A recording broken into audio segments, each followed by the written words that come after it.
liền ôi trời cũng cho cô luôn nó rồi trẻ tôi cho cái cúm lông xía mua lớn nâng được cái tiền ta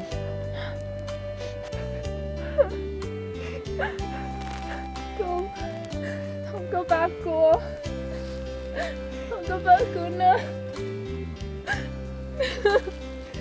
thì cứ chỉ mua đi để ôi chà luôn Nhớ cô nên đâu đó chỉ cô yên tốt nữa. giờ tôi chỉ có nói tôi ok giờ chưa chị chưa ok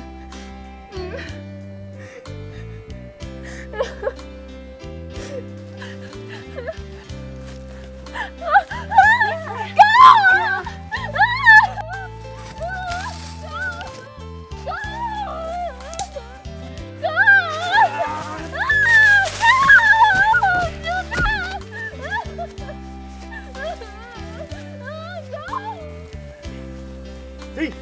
Ồ, chưa có hai. Tôi phải có cái gì nào? Có tôi là nó đó chị.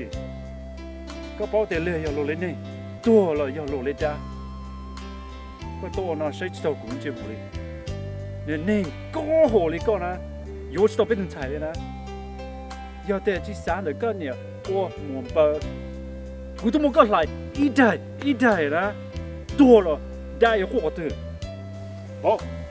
Cho mày lên một chế. Chụp luôn đi. Một chế. Con Chế nè hả? Lia